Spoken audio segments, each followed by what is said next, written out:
Hello, everyone. Welcome to another Mecha Hack mission manual game. Tonight we're playing a mission entitled Heaven's Fall, which was written by our very own Marquise Hardis.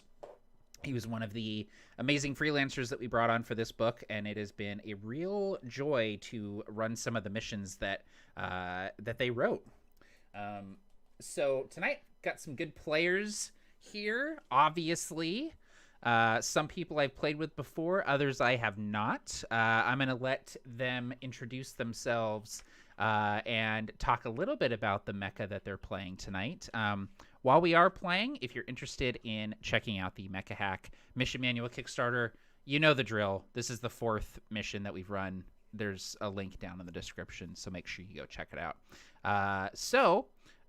We'll go ahead and start with Barker. Barker, can you just tell us which chassis and pilot that you're going to be playing tonight, and maybe the modules that you chose as well?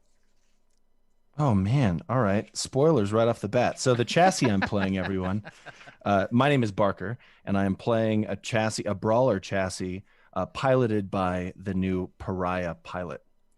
I am playing the Aeonic Primacy's premier experimental mecha pilot. Yes. My modules, you know what? Actually, I'm going to save those. Okay. I'm going to save them. I'm really excited about them. Fair. But I'll tell you this. They're cool. I think they're cool. Awesome. I'm excited. Me too. Jake, tell us who you're playing tonight. Hey everybody, I'm Jake, and I am playing a chassis, one of the new chassis, the prototype Vanguard, which has some pretty good maneuverability, and especially is effective with that third arm that makes handling of larger weapons or multiple weapons and accessories clutch in combat. And I will be running a precog system and a reflective shielding. So a little from the old, a little from the new in the modules. And I am playing a bionic pilot from the new material, designation GH05T. I see what you did there. I see it. All right. Jeff, go ahead and tell us who you're playing tonight. Well, I'm playing Seraphim. GNU05 is the character itself. A brawler and very close assault, being equipped with 2 shields that are floating above its shoulders.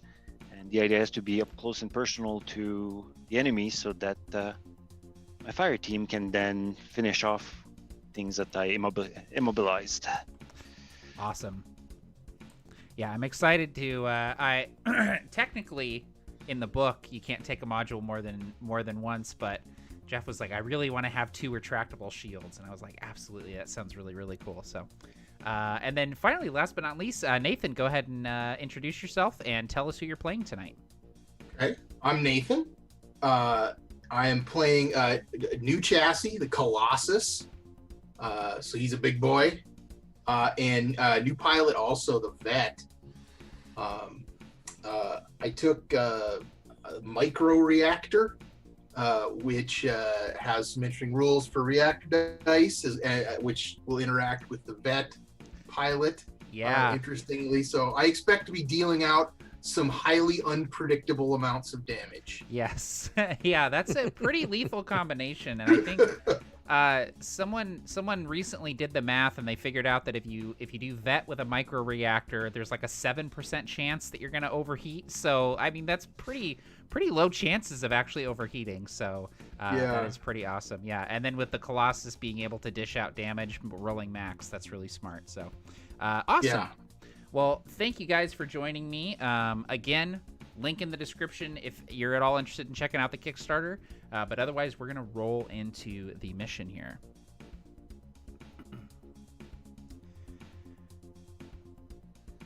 The Heaven's Fall hangs in the aurora streaked atmosphere of planet designation GLZ-02 on the outskirts of the Lodestar Alpha system. The ship itself is a sleek, angular craft, almost alien in its design, though it is crewed by humans of a sort, the Aeons. Inside the surgical white walls of this ship, lit by blue light, we travel down the corridors and we see off to the left, off to the right, various chambers, each housing pilots, assets for the Aeonic Primacy. These diodes, these conduits in a larger circuit board, each part of a whole, together serving the one mind. Humanity united towards a common goal. We find ourselves inside one of these chambers and we see 4 cylinders. These cylinders stretch from the floor to the ceiling, and though they are filled with a strange blue glowing fluid, we see the distinct humanoid shapes of people inside these tubes. All is quiet except the hum of the Heavens Falls engine reverberating. And then an alarm.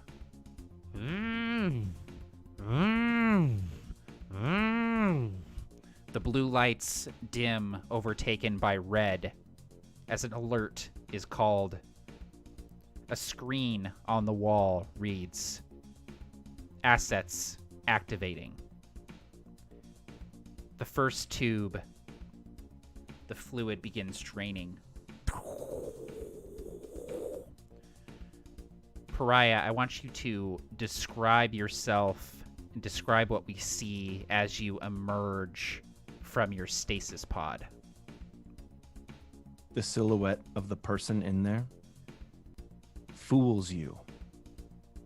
It's not a person, it's tiny, microscopic biomachines. And inside the container is the most rudimentary vision of a central nervous system attached to a brainstem. And as the liquid drains from this canister, you see these tiny aquatic machines spring into action and start building the pilot. They convert themselves into the flesh of this person, lightning fast from top to bottom as the liquid drains. As the liquid drains, also these tiny little machine creatures around the cylinder start crawling in and suiting up this person with this metal, almost thin, silky armor, slowly clothing this person as the liquid drains. Everything's happening very quickly.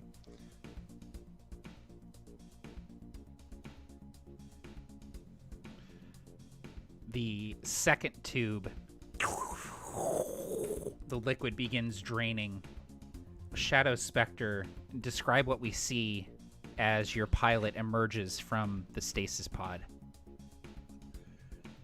As the fluid begins to drain down in the stasis pod, anybody observing the male human within could potentially be momentarily thrown off guard, as this body belonged to a man who was killed in action.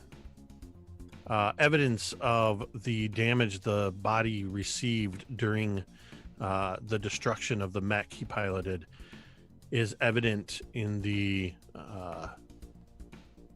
various alloys and metals that link the skin back together in places where bone should be, or rather would be visible from torn muscle tissue. Instead, you see chrome, brass, copper, mixtures of metals that form up the fragments of the skeleton. This is a deceased asset that is being revitalized as the fluid continues to drain. A fragment of the one mind breaks off within the circuitry of the computer systems and moves through the temples of this pilot shell, and circuitry along his body begins to illuminate in shades of neon blue, very dim, flowing through where veins would be, until at last the eyes open with a glow of this neon blue energy and then fade down as the artificial intelligence consciousness of GH05T, also known as Ghost, inhabits the pilot, almost mechanically stepping forward out of the now drained pod and looking around and watching as the other pilots continue to emerge. The third tube now drains in this sequence. Seraphim, describe what it looks like as you emerge from your stasis pod. So you see the fluid comes out, and as soon as it lowers, you start seeing the shape better, because the man inside the cylinder is huge. Think Dozal Zabi size, as in the and you can see the color of his skin is a bit off. It's too blue.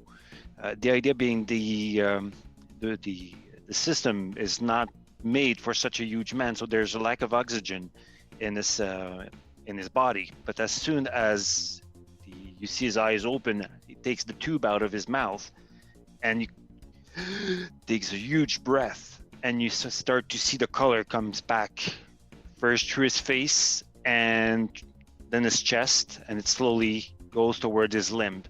And he gets up, starts to stretch, and moves around because he was kind of cramped in that thing.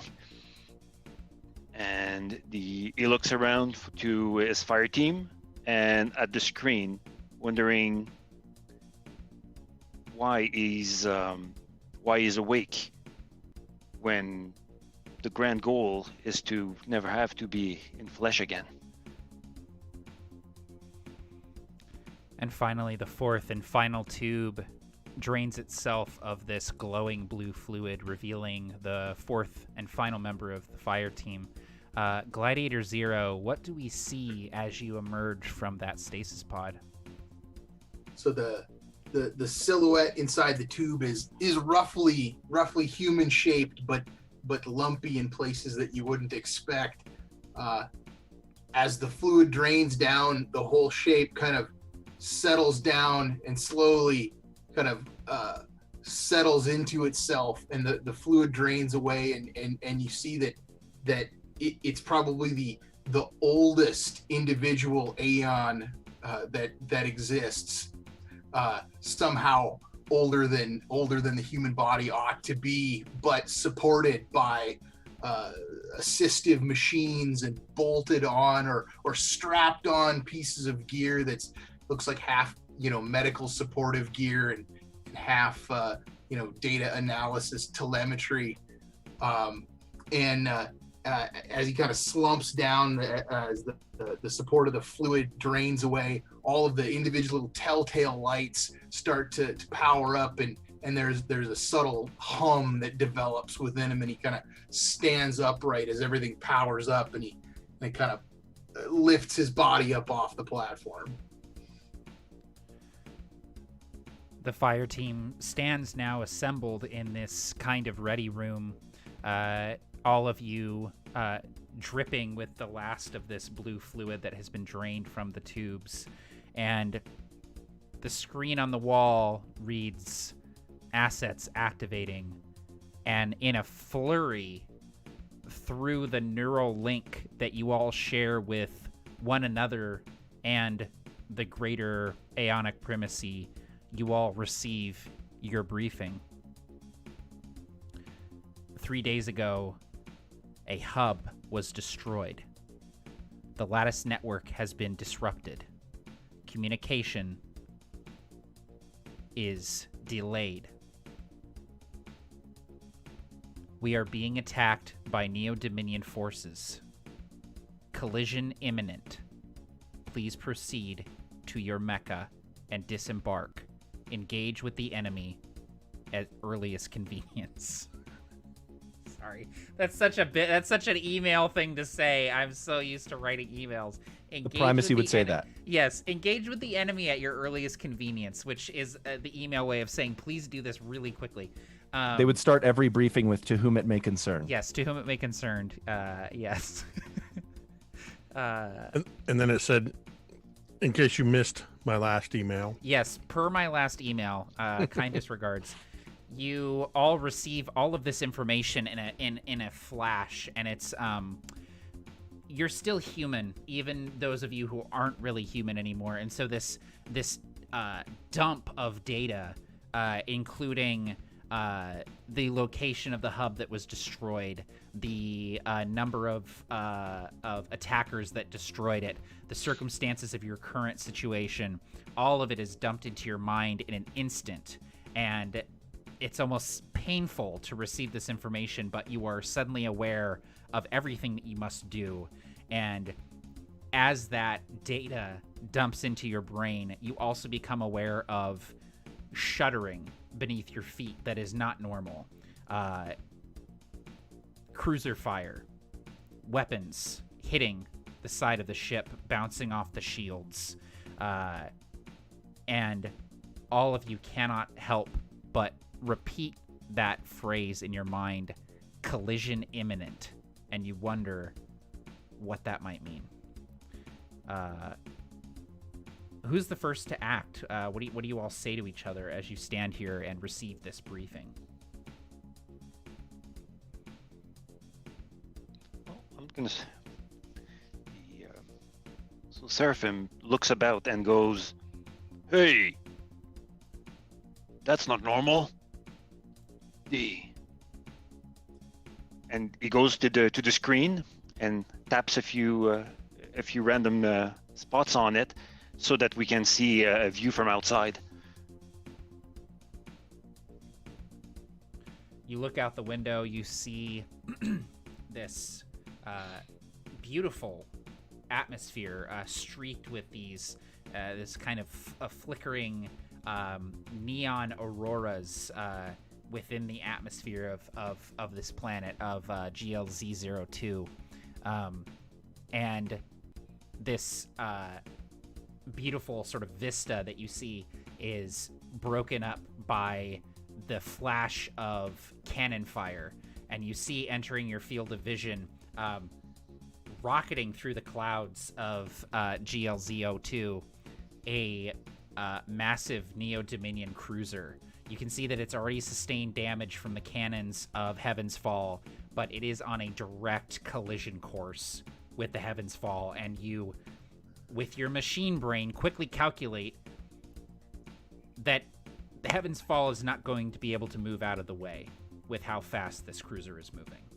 And collision is likely 10 to 12 seconds away. Brace for impact!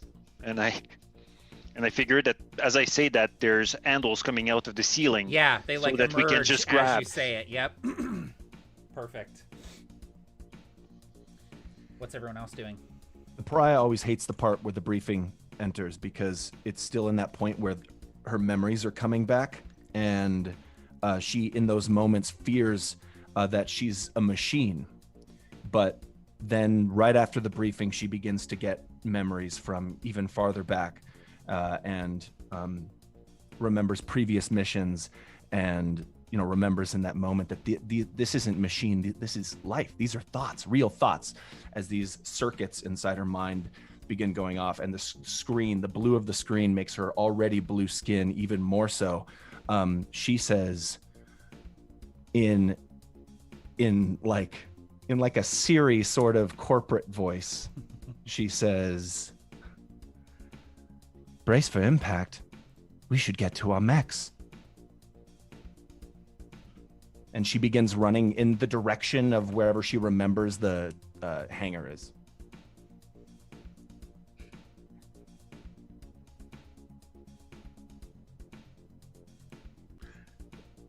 Ghost is of the same mind.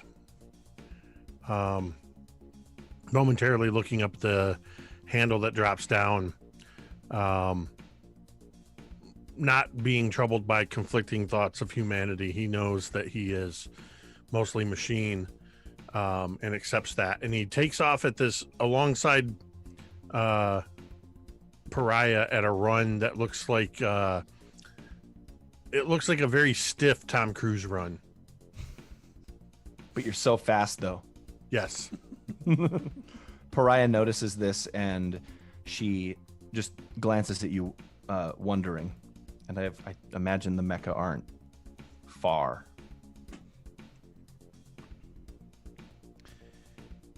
What about Gladiator Zero? What are you doing?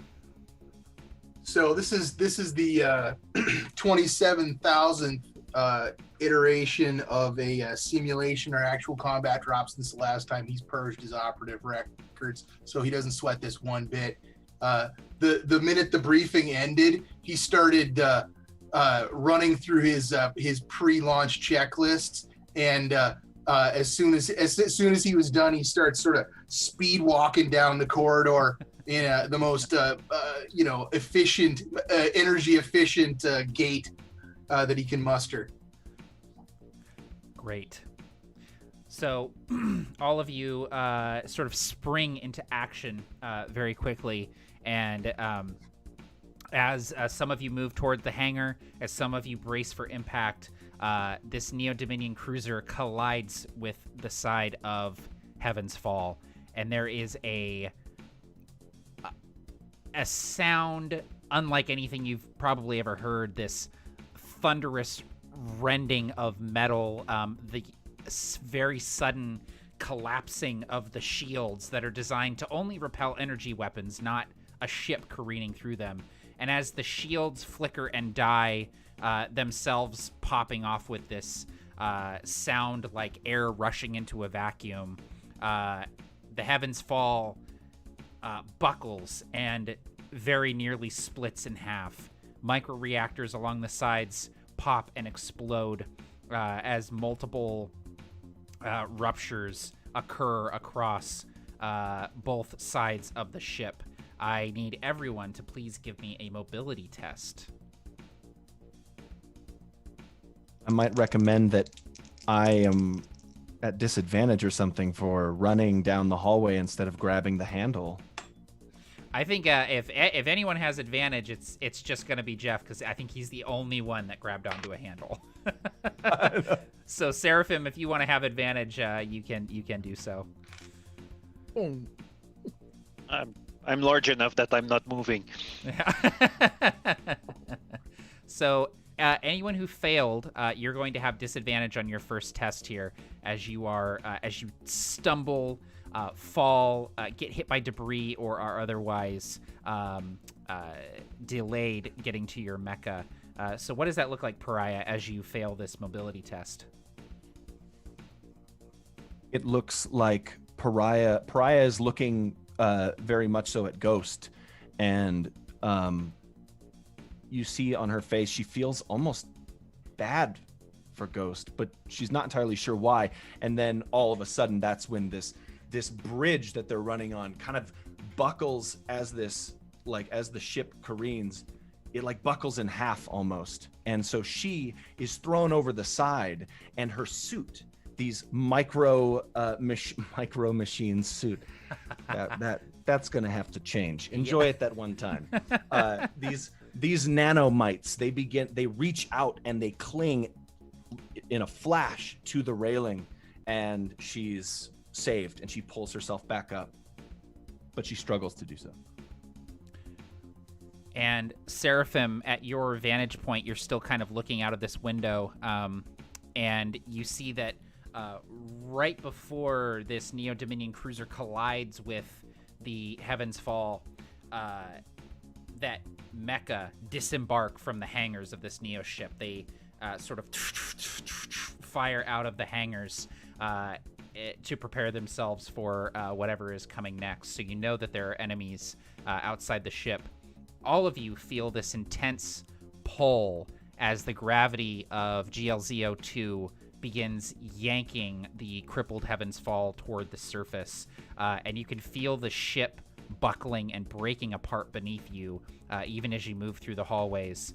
And Shadow Spectre, Gladiator Zero, Pariah, as you move down the hallway, you can see off to your right as you're moving toward the hangar that multiple ready rooms here have been compromised, and you can see through the windows of several of these doors that these rooms have been ripped from Heaven's Fall. You are likely one of the few fire teams still surviving, able to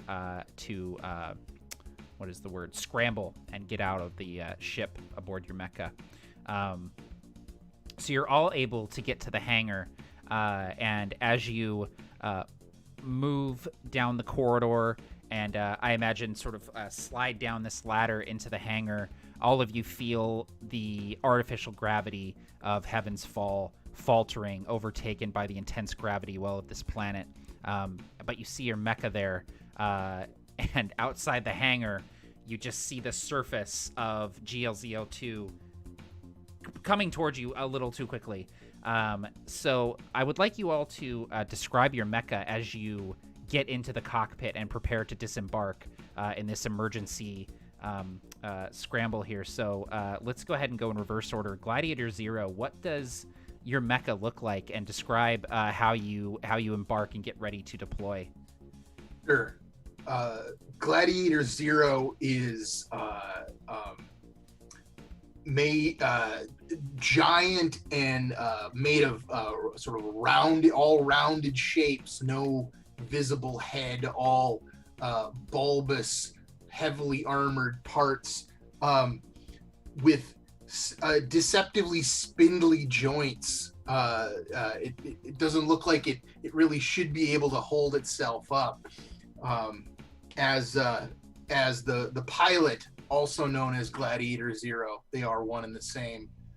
As the pilot approaches and sort of levitates gravitically up into the internals of the mech, the whole thing starts to vibrate with a sort of mid-range, like that 60 hertz electric hum, but it just quickly goes down into subsonic, and then pretty soon little bolts are vibrating on the deck and everything is shaking because the whole thing is barely holding itself together, but rippling with energy.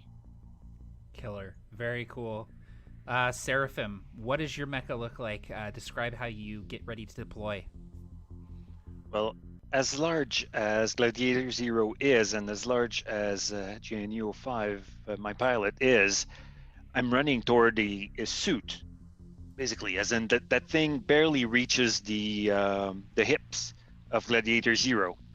And as I just climb on its knee, there's two huge clips that are right here on the shoulders, and as in clunk, clunk, and the full front opens up, and I insert myself in it. It is form-fitted in there, as in as I sit, you see that it inflates, and whatever room was left between myself and the mechanics disappears, and the front comes back up, clink, and everything for a second goes dark, and then I am now occupying the suit, and you can see that the suit starts to move, just as I stretch and move. The mecha starts to do the same thing, And the mecha is, despite being short, is very stocky, as in it has a very square head and chest, and from the backpack there's two arms that come out and hold two kind of wings on its back, and it starts to stretch and moves in semi-haphazard movement, so that there's always a something cutting line of sight from potential fire. Cool. Very cool. Shadow Spectre, what does your mecha look like, and how do you get ready to deploy out of this hangar? So as the others are making their run towards along the scaffolding or catwalks to where they load into their mechs, I imagine that the far side where Shadow Spectre is docked, that piece, part of the hull pushed in and broke apart the scaffolding, and I can see it from here as we enter. And as the other three are sort of running off, I immediately just turn almost 90 degrees and head down a flight of stairs to the hangar floor. And as I'm doing so, I pull up my arm and a holographic display pops up, and I just begin, still running at this full tilt, punching some things in. And there's a shudder from the debris of where the scaffolding has collapsed, and then suddenly a big girder goes flying out of the way, and what looks like a sleek black scorpion comes scuttling out. It's the third appendage rising up like a scorpion tail. Cool. As I'm running, it seems to be chasing me as I'm running along the deck of the hangar.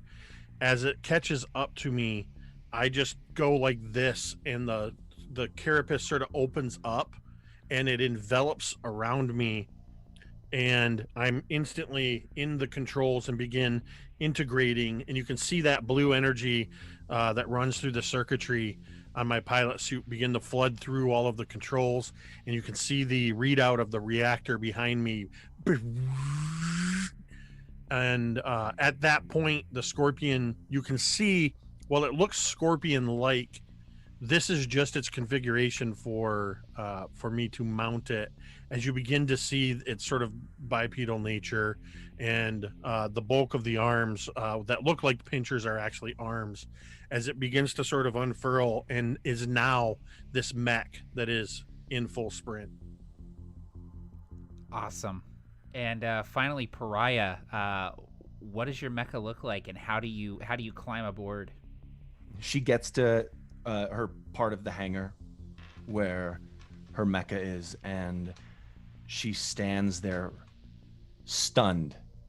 It's like she gets to remember it for the first time every time, and so she's just feeling this moment. This is the most beautiful thing she's ever seen. She's almost too nervous to approach it, but just in case it wouldn't like her, but she's drawn to it. And then you see it, and it's like the rusted, bombed out shell of a Terran brawler. Just nothing, absolutely not even, no working parts inside of it. And she approaches this beautiful creature, and she climbs in, and her suit, this blue machine suit, begins spreading out from her. These nanomites begin spreading and combining with each other to form huge parts, reinforcing this chassis, this bombed out chassis of this Terran brawler with new machinery all around her. And it jacks into the back of her neck. The Geist system ignites with blue. That's the module I picked, the first one. Hell yeah. And the rusted, the Terran brawler is covered in machines that combine, grow, crawl upon each other, and then solidify exactly where they're supposed to be. And she is absolutely connected with this mecha. And then there she sees the data plate above this heads-up display. It ignites, and it says experimental codename Pariah. And I imagine that's when everything goes to shit and we all get thrown from the ship. But I'll leave that to you, Matt. Yeah, so as you all embark into your mecha and prepare to disembark this hangar, I need everyone to either give me a mobility or system test, whichever is higher for you. And Pariah, you're going to be making yours at disadvantage. You weren't going to let me forget. I knew you wouldn't. Cool. Anyone who fails is going to be taking 4 damage, and I'll describe what happens if anyone did. Yeah, Anyone? Pariah was feeling far too empathetic towards her mecha, and she wasn't paying attention. She was Okay. lulled into a slumber. So all of you come hurtling out of the hangar of Heaven's Fall, and you find yourself in free fall,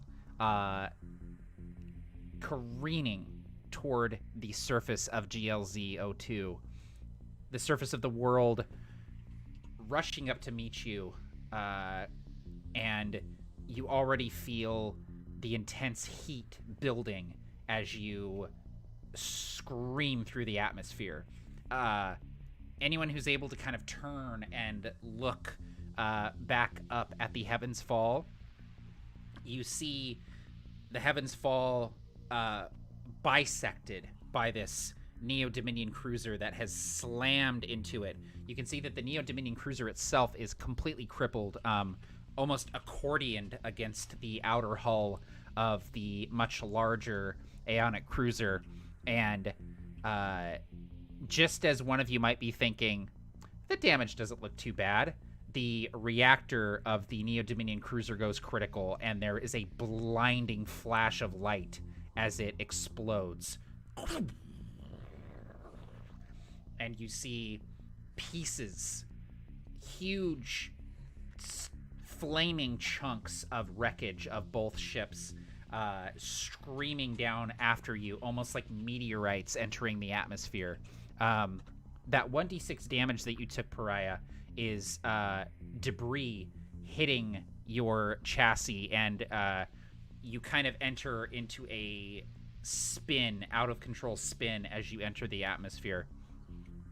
I also failed my system check exiting the so hangar. Shadow Spectre, you as well take damage from falling debris and enter the atmosphere in this kind of tailspin, out of control, firing thrusters to attempt to right yourself so that you can fall with some sort of control. The re-entry is not an option. Your mecha will not survive down to the surface of the planet. But if you can grab onto a piece of wreckage, you can use it to shield yourself from the heat of re-entry. So, before you can deal with the Neos that scrambled out of their hangars, before you can deal with any part of this mission, you must get yourself onto a piece of wreckage. And so what I'd like everyone to do is make a test, any test, and I'm going to ask you to describe how you do it. You can use your best stat if you want to, but it's got to make sense for what you're doing here.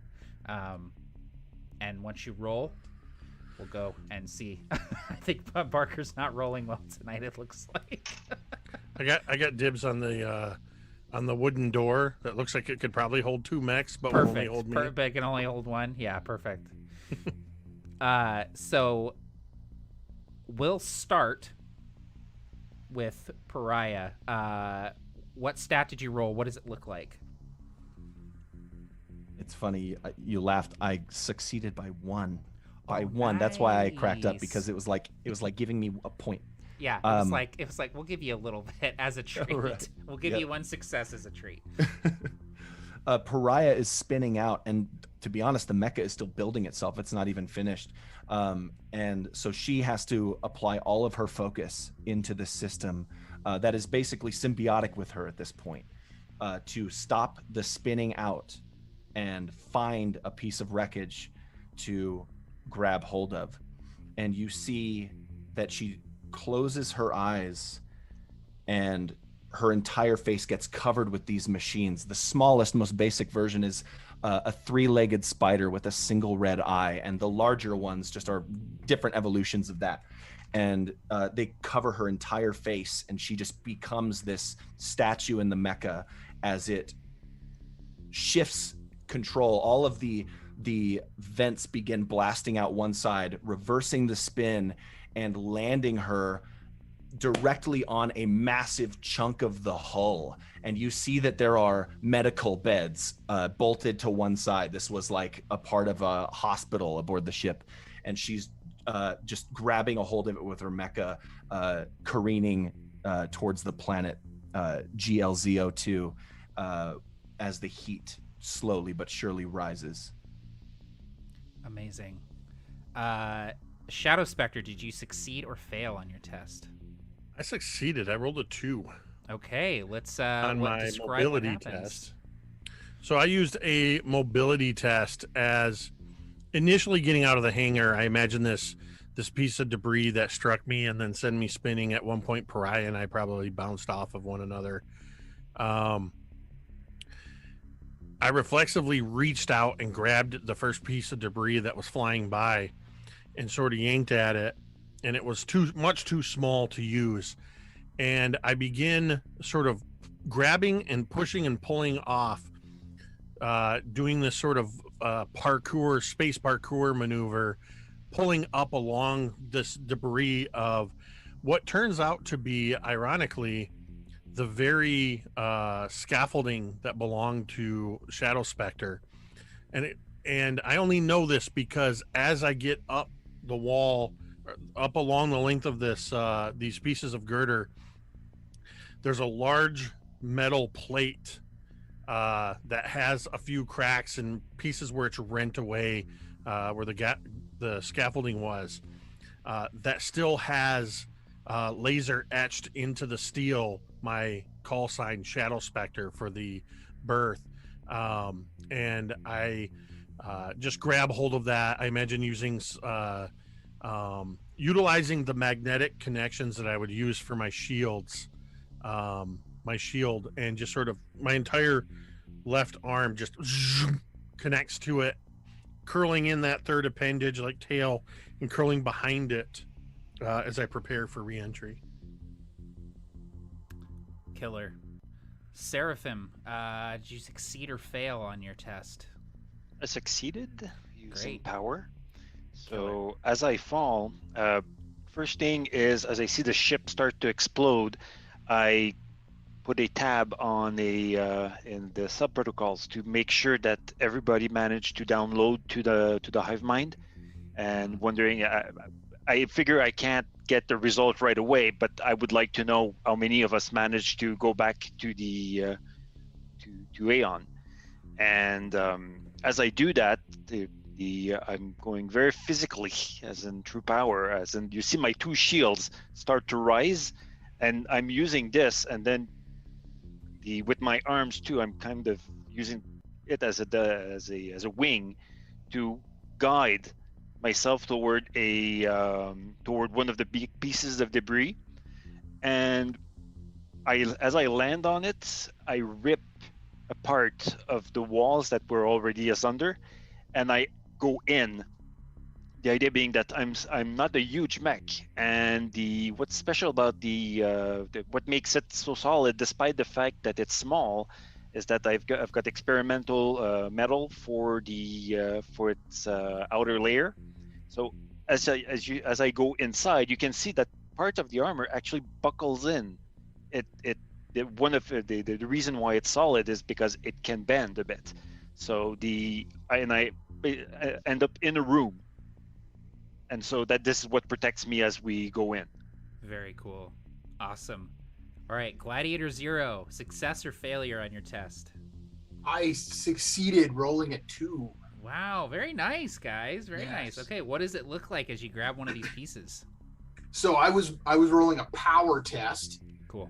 And I kind of feel like with this Colossus chassis, this is some kind of ancient and experimental tech. So I keep thinking of it like it's operating on fundamental forces or something. So I think when Gladiator 0 kind of pops out, he's maybe tumbling a little bit, and then sort of rights himself itself sort of quicker than you might expect, like a magnet aligning itself in a field. And then his stubby little hands and legs, like sort of dwarf proportions, are hanging in space, and he scans around for literally the largest single mass that he can find, and just slowly and with calculated force engages his sort of gravitic magnets, and there's sparks of power shooting off in all directions, and small objects are like shooting away from him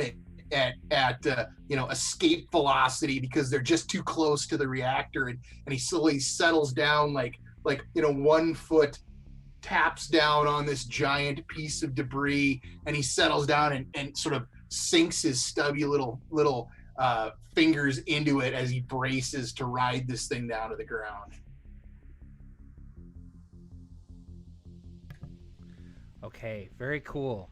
So all of you are safe for atmospheric reentry.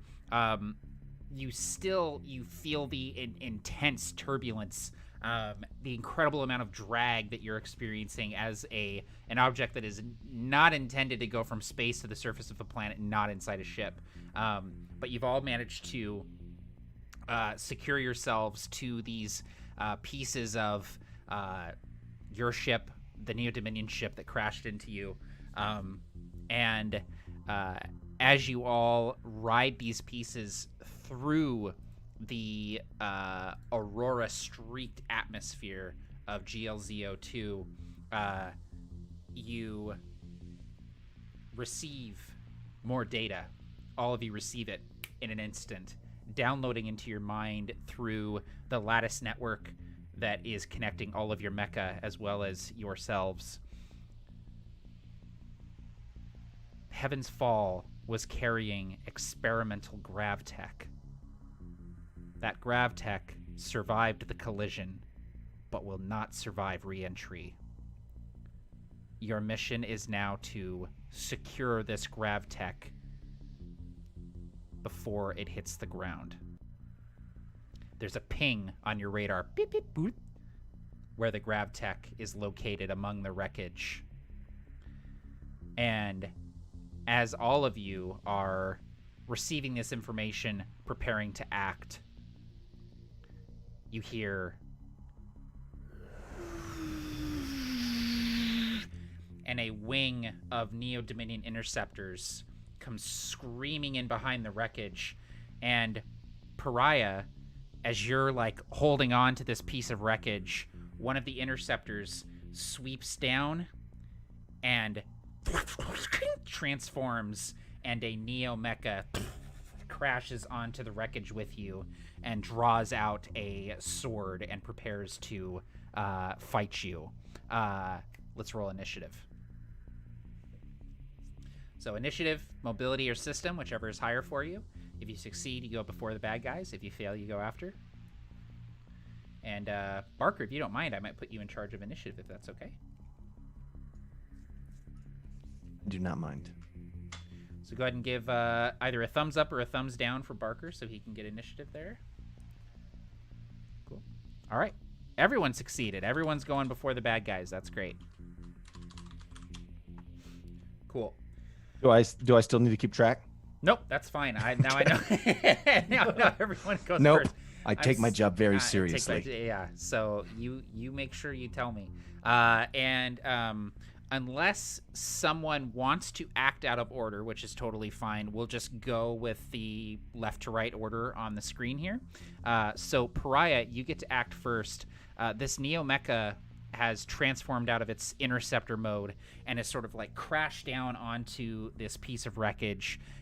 One of the wings of the interceptor sort of slides forward onto its arm and becomes this sort of arm-mounted blade, and it is kind of stomping towards you with this like curtain of flame on all of the sides of this wreckage from this incredible drag as it is entering the atmosphere.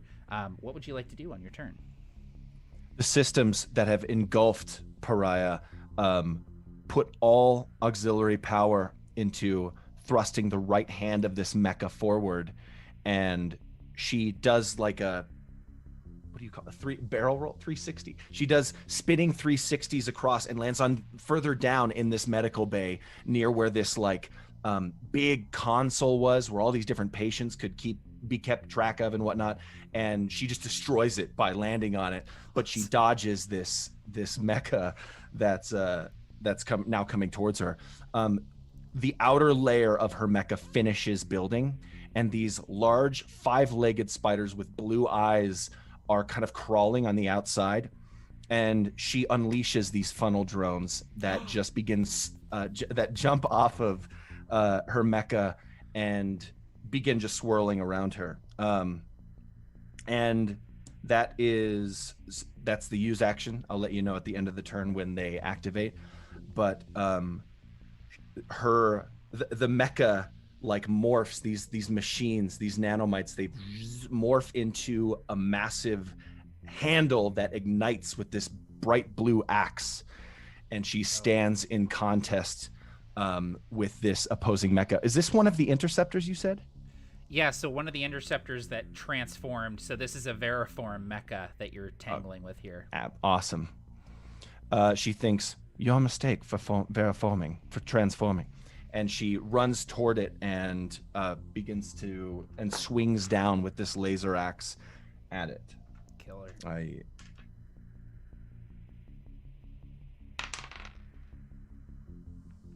And she misses. What does that look like? So as you bring this axe down, the other hand, the offhand, sort of reaches up and grabs your arm, and it sort of prepares, it like lunges back with this wing blade and prepares to thrust it forward. So that's the end of your turn. So what happens with those funnel drones? Yes, the funnel drones all converge on this one mecha and deal. They begin like blasting these lasers out of underneath them and just start sawing apart this mecha and damaging the outer hull with these lasers. And that's just 5 points of damage. 5. Okay, great. There are 3 or 4 of them on the mecha, just like, and then they fly off or jump to a different part and start blasting that spot too. Awesome. Yeah, and it actually like as the Veriform mecha like pulls back with this blade, and then it starts getting attacked by these funnels that are kind of surrounding it. This sort of goes into this defensive stance to try and fight back against them. Very cool. Okay, Shadow Spectre, you're on this piece of wreckage, and you hear the interceptors, and you see that there are 3 of them that are sort of rocketing past you, but one of them breaks off from the formation and begins flying towards you. It is now at near distance to you. What would you like to do on your turn? All right, so I am going to, as a use action, I am going to engage my precog system. As this mecha has landed, I immediately began analyzing its movement patterns, sort of watching and now replaying the transform sequence in a holographic display and attempting to discern its action. So I have to make a system test first for that. And I just made it. I rolled 1 under. Nice. So until the end of my next turn, I have advantage on all rolls against that enemy. I need to test my reactor. Remind me how that works again. I roll the reactor die, and if I roll a 1 or 2, 1 or 2, then it downgrades to the next lowest die in the chain. Yeah. Okay, so I rolled an 8 on a D8. Okay, you're good. Now, do you also have to? Because the next thing I want to do is also a use action. When you use the same action twice, it's a reactor die roll? Correct. Okay. So I'm going to roll that reactor die. That sucks, but is also awesome because I rolled a 1 on that reactor die. However, I have a pilot ability, 1 with the machine. So in this immediate moment, as the reactor begins to shudder, as I'm immediately trying to shift from this re-entry protocol into combat protocol, I allow a couple pieces of the heat shielding and armor plating to disengage to transfer and sort of heat sink the reactor instead of downgrading my reactor die. Killer. And then so for that second use action, modify my AP. You're very fond of that one with a machine ability in our Paladins game. We're constantly spamming. I'm really liking it. Yeah. So what I've done is for that second use action is the scorpion like third appendage comes curling up over my shoulder, and there is a beam rifle that has been automated attached to it, and it just begins shooting rapid fire at this thing. Is that a power check? That would be a power test. Yep. Okay. Again, one under. Power 10, so that's a success. And then that's roll the hit die, correct? Yep. Or your damage die. Or damage die, that's what I meant. Yep. A 3. Okay. And now I'm So done. a sort of glancing blow off of this interceptor as it's flying towards you. You see a trail of smoke behind it, and it sort of shudders in its flight path, but continues flying towards you. Okay. Seraphim, you're inside of one of these pieces of wreckage, but you still get all of the data from Shadow Spectre and Pariah on these interceptors, and so you know that there are 4 of them. You know that they can transform into Mecha, and you know that 2 of them have broken off and are heading toward you and Gladiator Zero. One of them is within near distance of you, and you can hear rockets being deployed and kind of slamming against the wreckage that you're inside of. What would you like to do on your turn? Is it actually landing on the, or it's still flying around? Yeah, the you debris? hear this like, and there's like debris that kind of like falls as the thing slams into the wreckage above your head. Perfect. So what I do is I start moving through the walls because I figured that the bulkhead is hard, but the inside will be much softer. Mm-hmm. So I'm starting to rip through the walls until I'm from the scanner I get from Shadow Spectre and Pariah. Once I'm under, I bring my shields above my head, and I jump out. And so that's going to be a since I'm a brawler, that's what I consider my the charging strike action. Killer. So Yep. As I punch through the walls of the ship underneath that mecha that just transformed, so I'm first going to roll my reactor, so that's fine, and I will do an attack. And as I was walking, you could see that I went behind in between the 2 arms. There was kind of a handle, and I took out a huge maul. That is as I punch through, I swing it 2-handed at that mecha that I figure is not expecting me to come out there. And as I say, I scream through the comm that is, "Find your own spot." And I hit, so that will be 4. And since that I rolled a 1, but that maul is made out of same metal as the rest of my mecha, so it has the quality deadly, so I can re-roll damage. And for a 7.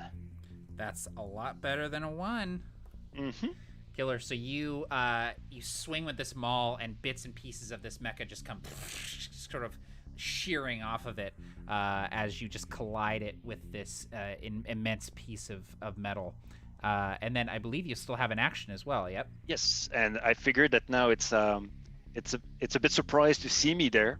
Yeah. So definitely.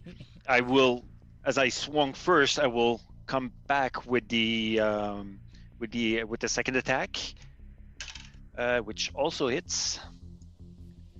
And yet again, I'm going to re-roll the dice for a 6 this time. Killer. Yeah, it's not looking great.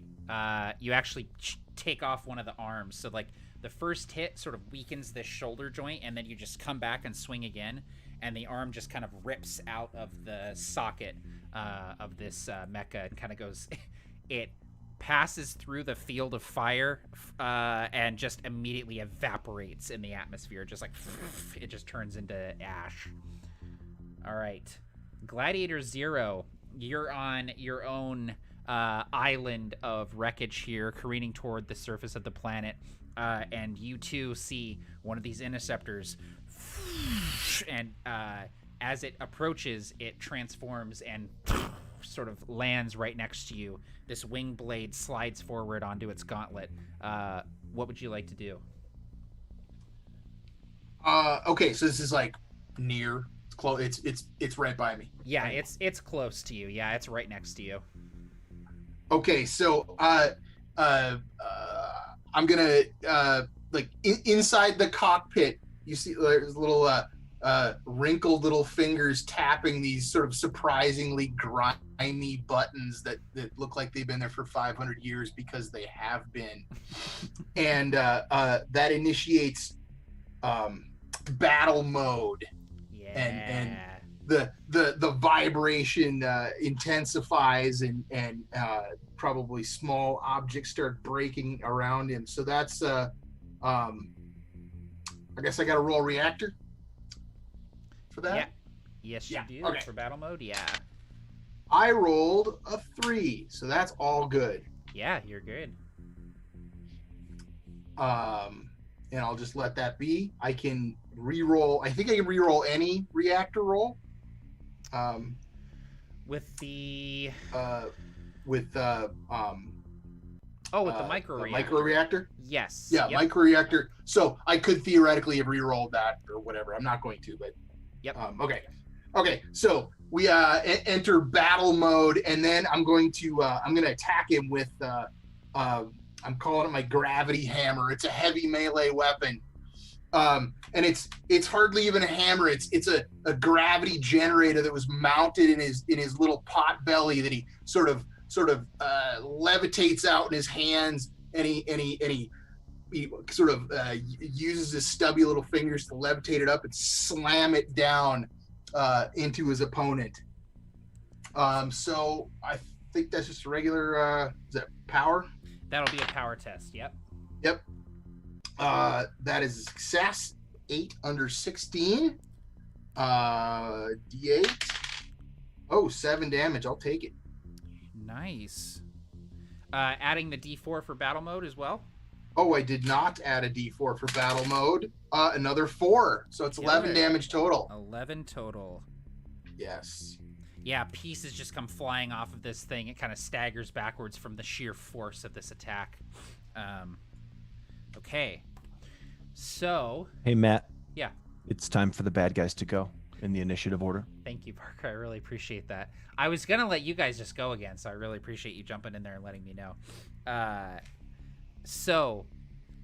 Pariah, this Veriform mecha kind of like swats at the funnels, and then it kind of as it's grabbing onto your arm, it sort of like twists it almost like it sort of is like pinning it to you, and it drives forward with this wing blade. So I would need a mobility test from you, please.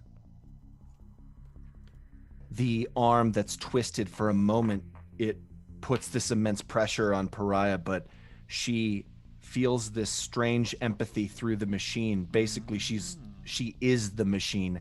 Yep. She knows, or at least can suggest, what this enemy is going to do. And so instead of rolling mobility, she's going to roll presence with this pilot ability to avoid damage.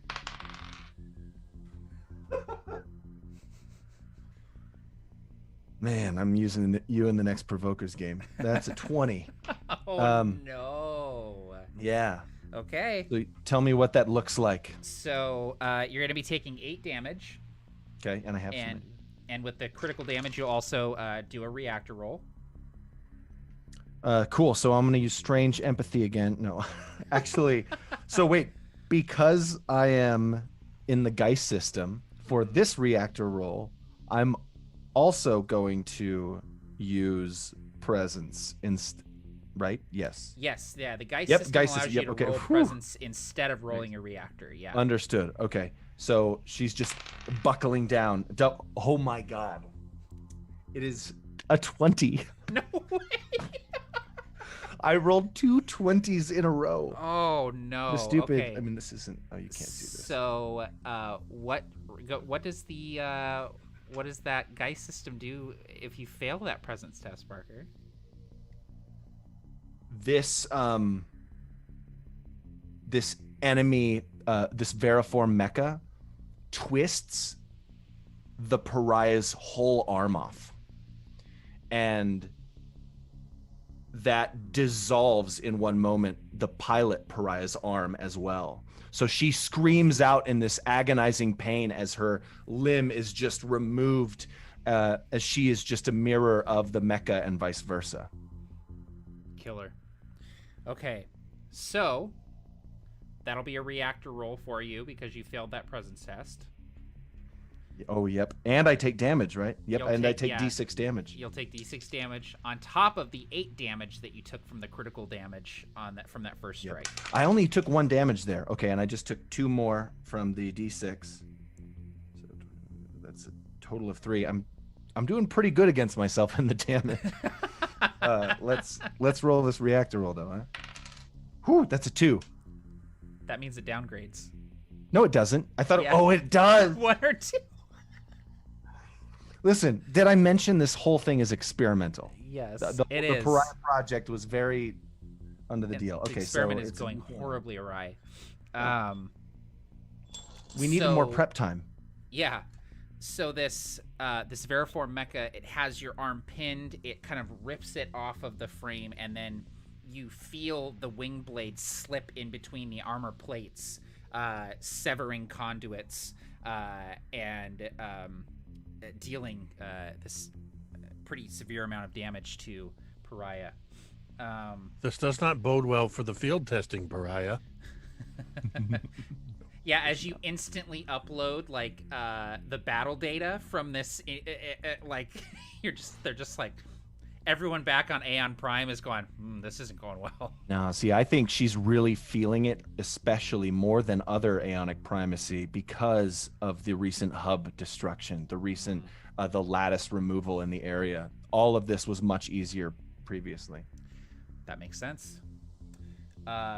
Shadow Spectre. This interceptor actually doesn't transform as it's flying towards you. It does a barrel roll and does that patented Robotech swarm of missiles as it does a barrel roll, and these missiles come swarming out. I need you to make a system test for me, please. All right. That is a success. Okay. And I am going to activate my reflective shielding, and when you are dealt damage by a ranged attack, you can choose to deal 1d6 damage to that enemy. So I imagine some of these missiles just reflecting off of the armor with a surge of energy and just redirecting back at this mecha. Well, but you're not taking damage because you succeeded on your test. Oh, I did succeed. Yeah. I So still wanted to damage it. So No, that's fine. Well, maybe I failed. Oh. Great. The missiles, you very quickly scramble them, and they just sort of veer off in all directions, sort of exploding harmlessly in the air. That was just one of the simulations I was running. Was if I failed, that's what I would if you do. failed, you were going to reflective shielding. Yeah, Right. exactly, perfect. Plan for every possibility, Pariah. The Veriform Mecha then, as it unloads this salvo of missiles, it then transforms in midair and comes landing on the wreckage beside you, Shadow Spectre, within close distance. Question about the precog system. Yeah. Because I have advantage on all rolls against the enemy. Does that include system tests versus damage? It does, yeah. Okay, not that it matters. I succeeded. No, but that is good to note that it's rolls against getting damaged as well as attacking that target. Yep. Any Good roll question. between me and that mecha. Correct. Yep. Good question. Um, real quick, I have to tell you, the mnemonic device that I use to remember the range bands, because it's close, near, far, distant. The way I remember that it's close and then near is I sing "My Heart Will Go On" by Celine Dion, and it's near, far, wherever you are. So I know that it's close, near, far, wherever you are, distant. So anyway, I wanted to share that with somebody. I couldn't. That is Picking up a little bit of a little bit of a lost radio signal on the on the wideband transmitter. I'm not gonna do that now. Yeah, Every I know. time I'm it's sorry. gonna I've play. ruined Mecha Hack for everybody playing and watching. That's the Yeah, Celine but I'm the Dion one with the influence. French accent, so I'm fine. Yeah. Well. Nice. Perfect. There we go. Okay, so Seraphim, you are tangling toe-to-toe with this Veriform Mecha. I need a mobility check from you as it swings at you with these wing blades. And I am fine. Okay, it just ping harmlessly off of these shields that you have.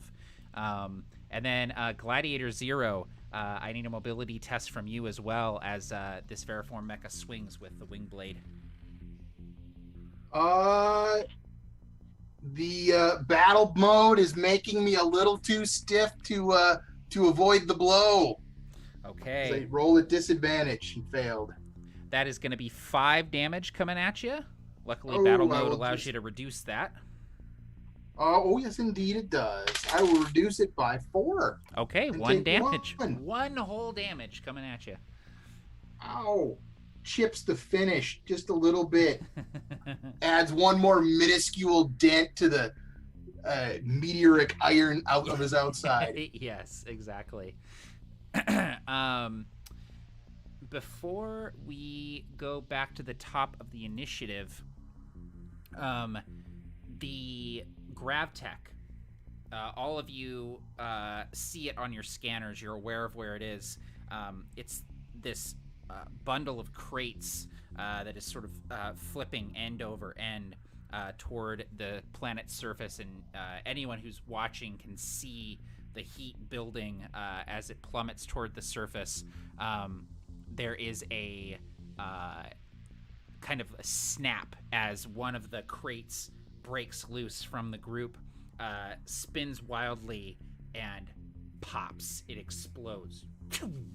And there is a, in Attack of the Clones, those seismic bombs that Slave One drops, like that happens as this wave of pure gravitational force streams outwards. I need everyone to make a power test, please. Okay, Jeff's good. Nathan's good. Barker's good. Jake is not. Okay, so Shadow Spectre, you're going to be taking 4 damage from the sheer force of this blast, and you are also knocked off of your chunk and are now flying toward the surface of the planet. Pariah. I'm going to be using the phrase, co-opting the phrase, knocked off your chunk. Knocked off your chunk. Before Bro, we you are go, knocked though- off your chunk if you think I'm going to let you do that. Right. Okay, Pariah, you are up. You're still tangling with this Veriform Mecha atop your piece of wreckage, but you do get a little beep beep boop boop, the notification that Shadow Spectre is in trouble. Were they affected by the gravity well? Our foes. Oh, that is a good question. Yes, they are. They each take that 4 damage as well. 7. And actually, Very thankful for Jeff right now. the one Damage. that Don't leave any damage on the table. the one that you're tangling with, Seraphim, this wave of energy, you withstand it with your shields, and they are knocked off of the wreckage, and you see them try to transform back in interceptor mode, but that missing arm, they kind of like lock back, and they are sort of like careening toward the planet on their flat side, and you see within seconds they just break apart, and then there's an explosion as their reactor goes critical, and there's just this, and they're gone. They're just dust. Okay, Pariah, you're up. As quick as that torturous pain of losing her arm arrived, it disappears as the nanomites just immediately reforge the arm, and the machine itself, the mecha itself, regains that arm. There's this moment where she feels through this network, this mind network, she feels the battle mode that Gladiator Zero goes into, and her morale just increases. She hears, "Plan for every possibility, Pariah," come from Shadow Spectre, and then Shadow Spectre is very soon after blown back by this gravity well, and she thinks, irony, I remember that again. And she uses this morale boost and charges in a charging strike her foe. She uses a move action to do this. She moves to the near enemy. Ooh, unless it was close. It is close. Or was he blown back by the gravity well? Sure. Yep. She moves to this near enemy and makes a melee attack. Good grief, man. Oh, wait. Oh, no, I rolled the wrong die. Hey. Ooh, that worked for me. Whew. Okay. She misses. And she has to roll her reactor die. Because of the Geist system, she's going to roll presence. She's focusing in on the symbiotic system. She succeeds there, so she doesn't downgrade or have to roll her reactor die. But she fails at hitting the enemy. She uses her attack action to reform herself. The axe disappears from this arm and reappears on this one as she brings it down with a surprise attack. That is a hit. And Awesome. That would be 5 damage. 5 damage. Okay. The Veriform Mecha is still standing, but it's hobbled. Yeah, go. End of my turn. Funnel drones. Funnel drones. Beep, beep, beep, beep, beep. Sorry, they're just they begin swarming in mass around this mecha. 7 points of damage. Oh shit! Yeah, that does it. What does it look like as the funnels just rip this guy apart? She brings down the axe, and the mecha flies off, and the axe itself transforms into these funnel drones, and they're just all swarming on top of this creature, this mecha. And they form this armor around it and seal it in a shell of this metal, and it can't break out. And that shell itself just begins falling to the planet. It will never decompose. It will embed itself under the ground, and that mecha will be trapped there forever. Oh my god. Until archaeologists dig it up. Awesome. Okay, so we're going to fast forward in time. 1,000 years. 1,000 years later. Aria just went dark. Yeah. Shadow Spectre, you are plummeting toward the planet. You can attempt to make a mobility test to try and right yourself and get back on this wreckage. If you do not, you will be taking damage at the end of your turn. All right, mobility test is a success. Killer, you're back on the wreckage. That counts as one action for you. That sort of shaky space sci-fi action cam where it sort of focuses in on me, and then kind of crash zooms in as I right myself and get back up on this piece of wreckage. And is the mecha that I had precogged still in play? It is. Or did that... Yep, it's still standing there. It's kind of holding on, recovering from this damage that it took from the Gravtech going hot. I'm going to, and it's close, yeah? It is. I'm going to raise my fist to strike at it, but as my fist starts coming down, the beam sword energizes. And I'm just going to bring it down on top of this thing, rolling with advantage and a reactor die. Both die are well over my power, but below critical failure. My reactor die was successful, though, so I don't blow my reactor. Well, that's good. Okay. And the simulation I had interacting with this sort of and fades away as the precog wears off of that. Oh, right. Yep. So it only lasts till the end of my next turn. Yep. Okay. That is my turn. Killer. All right, Seraphim, you were no longer fighting with one of these Veriform Mecha as the gravity wave finished yours off. What would you like to do on your turn? That the Gravtech is far from you at this moment.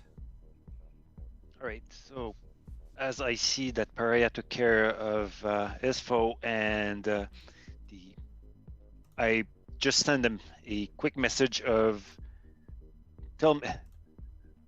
send me a message if there's an issue, and you see me that I crunch down as low as I can on the wreckage I'm at. I figure it's a bit of the ship that's big enough to do. So I squat as low as I can, and I jump up so that I start fly. I slow down my fall with that. So the idea is that slowly that thing is starting to, it's continuing its fall, but I'm falling less fast. Yes. And I'm going toward going toward the wreckage, the gravity stuff. So this is I'm taking my whole move. So it's far, so I need to do 2 move actions. I'm going to do a reactor roll for that second, because I want to reach it during the round. Absolutely. And my reactor though doesn't like that heat, so it does go down to a D4. But the idea is that I reach the gravity, which is the mission. Yep, absolutely. And you're able to, you reach it and you grab on, and you see that there are several of these crates that are all mag-locked together, sealed up, and they have the Aeonic Primacy emblem sort of emblazoned across them as you have reached the objective. Good job, Seraphim.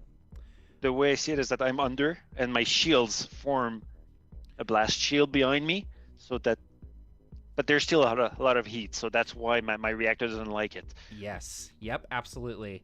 Very cool. I am gonna have you, because you are you're tanking the heat for the tech. There's gonna be 4 damage coming at you from that heat. And my shields are gonna take that. Cool. Okay. Gladiator 0, you are still tangling with one of these Veriform Mecha. It is not looking good, but it's still fighting. What would you like to do on your turn? Okay, well, first thing I'm going to do is slam it with my gravity hammer again. And that is a success. It should do... that is a deadly melee weapon. So I'm going to re-roll that damage because I rolled a 3. I'll roll a 4, which is not all that amazing, but I'll take it. Plus a D4, which is another 2. So that's 6 damage. Believe it or not, that is enough to finish this guy off. So what does it look like as you kill that mecha on this wreckage? So I'm in battle mode, which I think for him means that he's literally kind of floating on his tiptoes as he's, using his gravity manipulation to position himself, and he finally gets himself lined up, and he launches his gravity hammer like a massive dodgeball, and it just drives a hole right through the middle of this thing, leaving it like a donut peeling open. Awesome. Yes. Oh man. Yeah. And as it just peels open and it kind of like staggers backwards, and it just gets obliterated in the heat from re-entry. Very cool. Okay. Nice. Awesome. And I'm going to use my second action. Yeah. To activate my jump jets module, but keeping with the theme, this is indeed another gravity-based power. So he just sort of jogs to the edge of the chunk of debris and lightly jumps off, and he accelerates faster than you can imagine until exactly halfway, and then decelerates. So he's getting the sort of maximum or minimum travel time between two positions, and he jumps over to the tech that we're trying to get to. Okay, I believe great. I have to roll my reactor though, eh? For the jump jets, yes. Yes. I roll the 1. I'm gonna re-roll that. It was a 3 that time, so it's all good. Okay. Using my your micro reactor. Longhorn skills. Yeah. Okay. You are going to be taking 3 damage from the heat as you're now unprotected, but you land on the tech and you are now with Seraphim. You are joined back together with a member of your fire team. And then now what happens, Barker? What happens now? I give up, dude. I quit. It's too hard. You're not doing initiative It's too hard to anymore? keep track. Okay, all right. Well, I guess not I got to doing do this it anymore. myself then. I think. You it's know the what I bad would guy's do, turn. just because I'm a masochist? I would let the enemies go Okay, that's probably a if good idea. if pressed. Yeah. So there's actually only one of these Veriforms left, tangling with Shadow Spectre, and so let me see if nope. I need a mobility test from you, Shadow Spectre. Try and avoid this wing blade. That is a natural 1. Ooh, very nice. You deftly avoid that damage from the wing blade, parrying it expertly with your beam saber. On the Gravtech, the two of you get a beep beep beep beep beep beep beep beep beep. And looking up, you see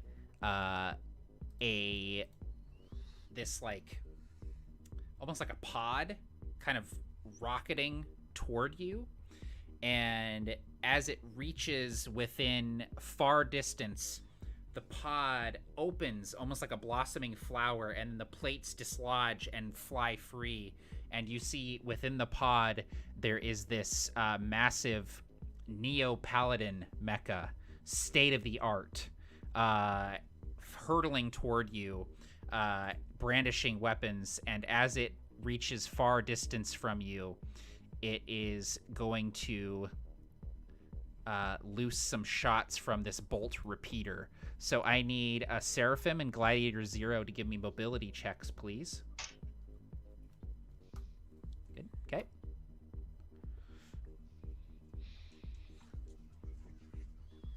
All right.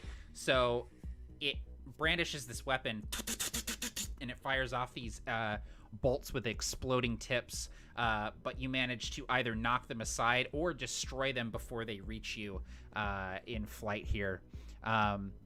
It can now, because it's an ace, it can move and take another attack. It is going to attempt to... Let's do... So it can move. So it's now within near range, because as we know, near, far, wherever you are. And It's at near range. yes, not far. It is going to attempt to charge Gladiator 0. So Gladiator 0, I need a presence test from you, please.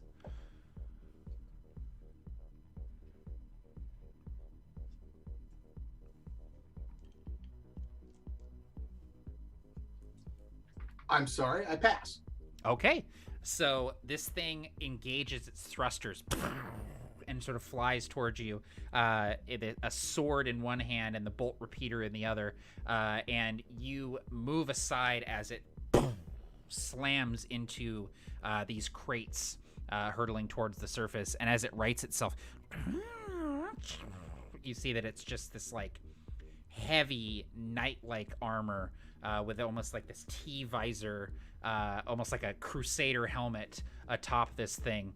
and you see the Neo Dominion emblem emblazoned on its chest, and it like lowers the sword and points it towards you, Gladiator Zero, almost taunting you to come and get it. We are now back at the top of the initiative with Pariah. Pariah takes stock for a moment, and she glances up at the heads-up display. She doesn't quite realize that she's still encased in that metal, that this is all just virtual reality. But she glances up at this display, and the blue light, for some reason, is fractured in one area. She's taken a lot of damage, and there's some numbers that have appeared there that don't look good, but she can't quite tell what they're saying. She turns around and looks at the grav tech.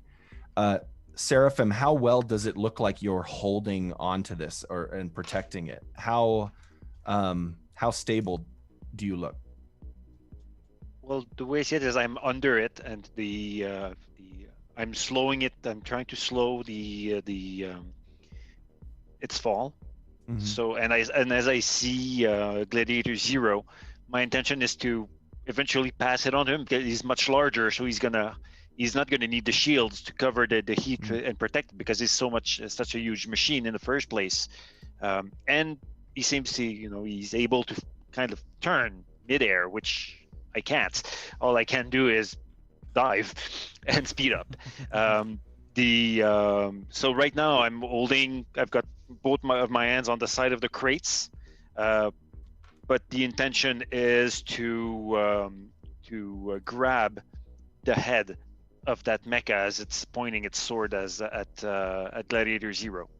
Awesome. This information of your intention, it is downloaded instantaneously, and the Pariah realizes that she needs to help with this new foe, this state-of-the-art Neo Dominion mecha, because it has a 52% chance, better chance of success than going to actually grab onto the grav tech. So she makes her move over there. You said that the Neo Dominion mecha was far. Is that from everybody? It is now close to these guys because it did a move and then a charge attack, so it is now on the grav tech. But it's still far from me because I haven't moved towards it. Correct. Yep, you're right. Okay, cool. She will squat down on this medical bay, and her thrusters, as she jumps off of it towards the fray, just snap the rest of it in half, and it collides with other debris, and just like, maybe a canister explodes. It has to explode, and then everything breaks apart and falls into the atmosphere. She will use 2 of her movements to get to the fray. Okay. Oh, actually, she will use 1 movement to get near. Sorry. And then she's going to use her charging strike to use her second movement. I believe I have to roll reactor die for moving twice. Yep. And instead of doing that, the Geist system is going to kick in, and she's going to roll presence. She's channeling all of her focus, all of her memories, these beautiful memories that she has of family and friends. And she straight up rolls a third 20 of the day. Oh and my God.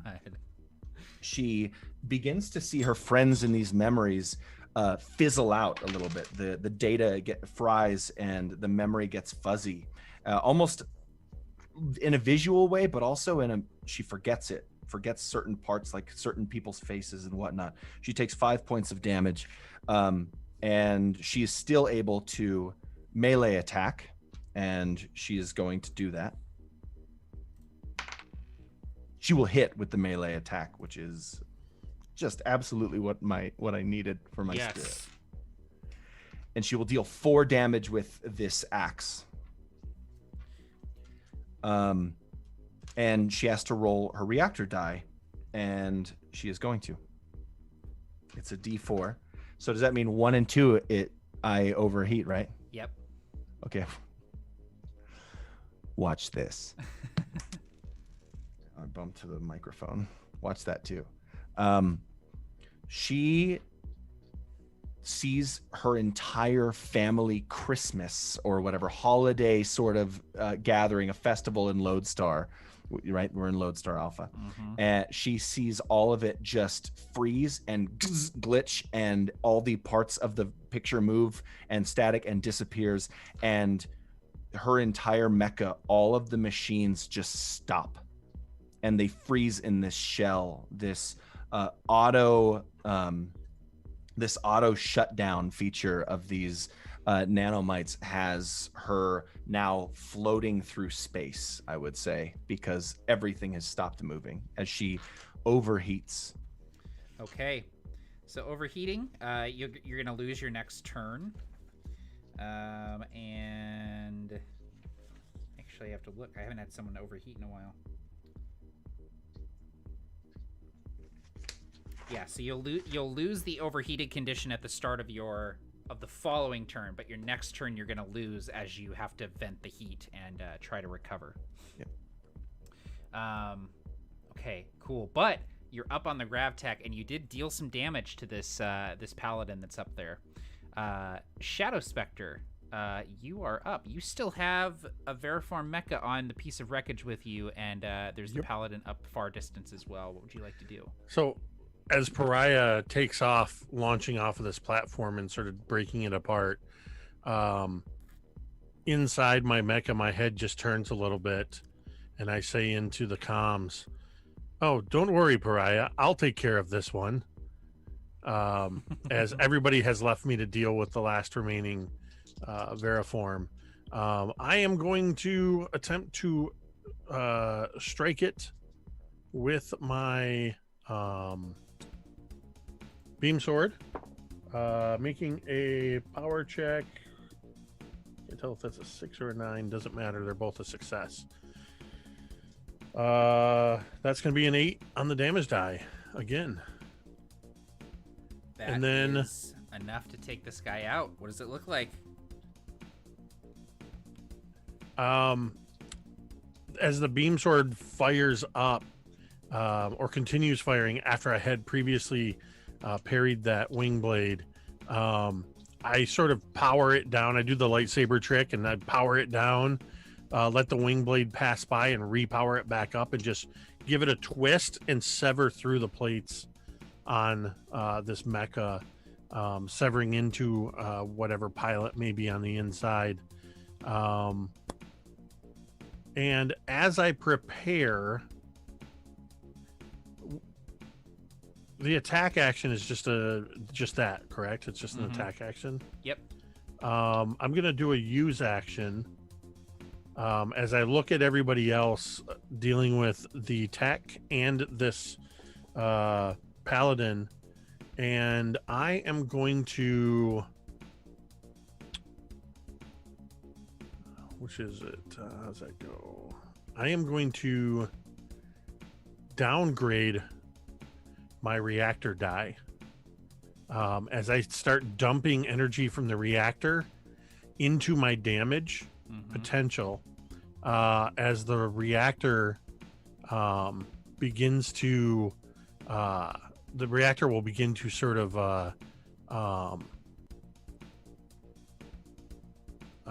whine, and this damage potential is changing, and that's all I'm going to do in the moment,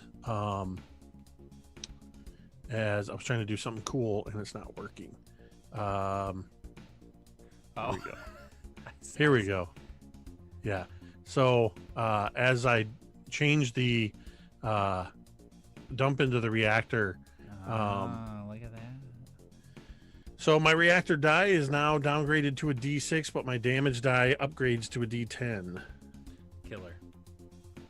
Okay. Seraphim, you are on this Gravtech container with this paladin atop it, and as your turn starts, you have now fully entered the atmosphere of GLZO2. The heat begins to dissipate, and you start free falling rather than re-entering the atmosphere. You feel yourself sort of normalizing. You can still feel the pull of gravity, but the heat is not so intense anymore, and so you're able to not take that damage on your turn. What would you like to do? Well, I still want to protect the tech because that's what's important. That's what we've been sent for. Yeah. And so I figured that one of my actions is that, as in I'm actively defending the tech. Yeah. And since, well, tell me if I'm wrong. If the way I picture it is that I'm under, there's the crates. Yep. Gladiator Zero is dangling by the side, and the paladin is on the other side. Yep. And so that's exactly how I picture it too. Yeah. And what I do, I let go of the crates, and as it's looking at Gladiator Zero screaming its challenge, I just grab the helmet and I twist it with my hand, just so that I'm trying to break off that piece so that there's just going to be the electronics. So that's going to be an attack, which hits, and it's not an attack with my weapon, it's just my hand, so I'm rolling a d6 instead of my d8. Right. For 6. So the way I see it is that Gladiator Zero, you now see just the electronics of its head, because I basically popped all the casing off of it and I throw it in the air. Awesome. Yeah, this helmet just comes off. It's like a crumpled piece of metal as you do that. You have one other action. What do you want to do? As I said, I really want to defend the tech. So if there's any risk to it, I figure my action is to make sure no more damage happens to it. Yep, perfect. Yes. Okay, noted. All right, Gladiator Zero, you are staring down this paladin that has issued you a challenge. However, it is now, you just see this, as the helmet is kind of removed by Seraphim, you see that there's just this circuitry and conduits, and there's like this cluster of like camera lenses that are like swiveling and spinning to sort of right themselves without the armor around them. What would you like to do? Well, I am still in battle mode, so still crackling with energy.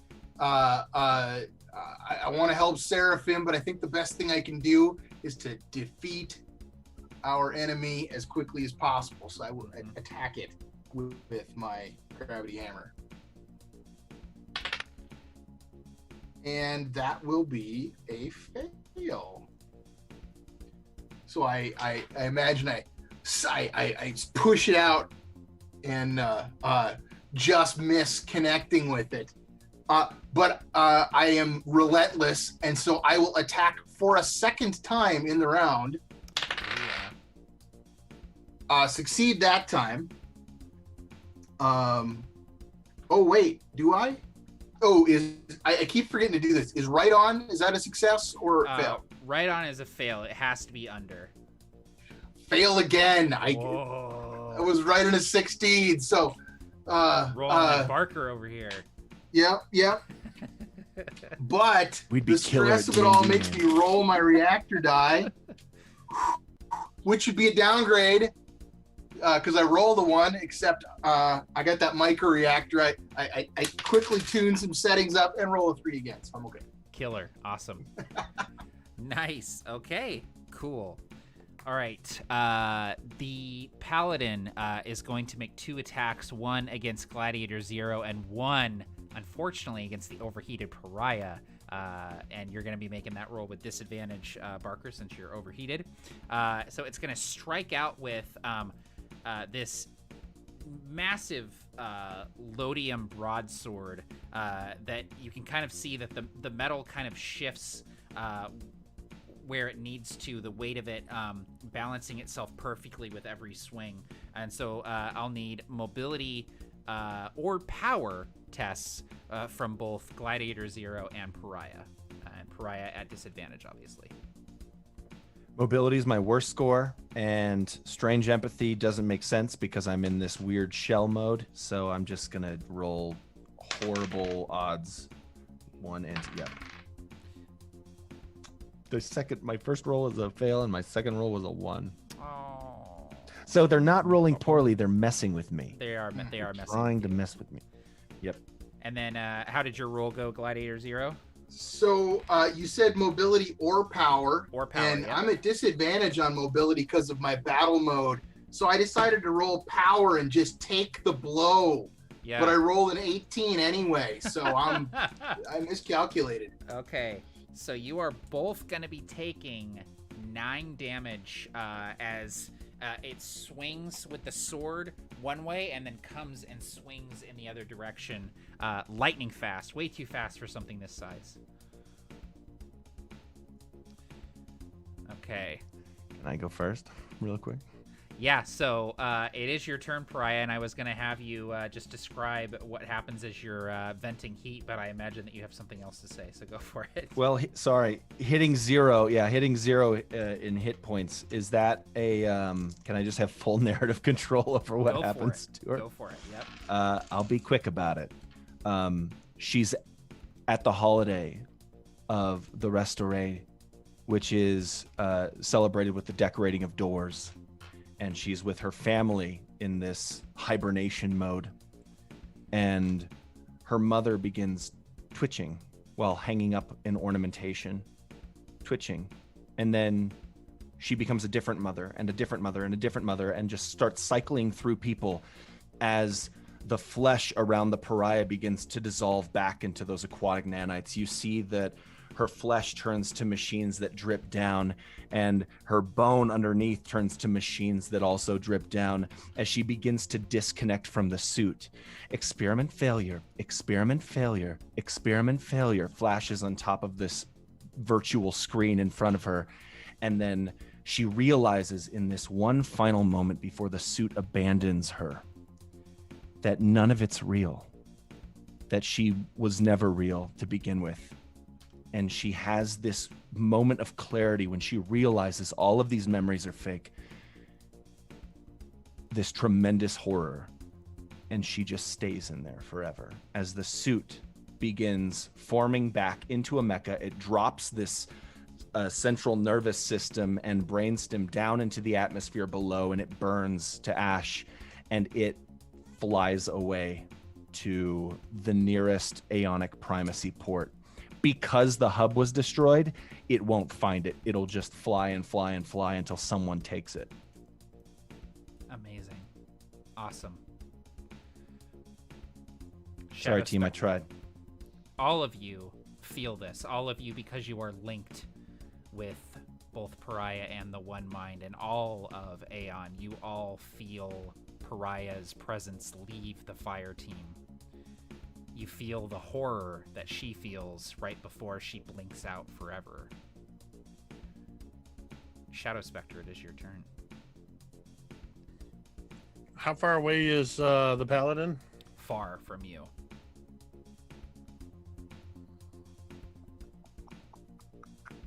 Will 2 movement actions get me to it? Yes. To which distance? To close or to near? To close, yep. Okay. So I'll take 2 movement actions, and that's a reactor die, yeah? Mm-hmm. That's a 5, so that's a success on the reactor die. So I've done my 2 actions. Yeah, you're up there. So that's it. Yeah, just moving myself into range. Cool. Yeah. Okay. Yeah, you get up to the Gravtech. You're now within close range of this paladin. You probably get up there just in time to see Pariah just dissipate into the atmosphere and the mecha just take off. And I just imagine you see reflected in my the carapace of the scorpion-like Shadow Spectre. You see this thing. You see Pariah's mech flying away, and then sort of through the transparent viewport, Shadow Spectre sort of reaching up in confusion at a single tear that runs down his cheek. Like, what is this? And then cut to next. Awesome. All right. Yeah, that brings us to Seraphim. What do you want to do? As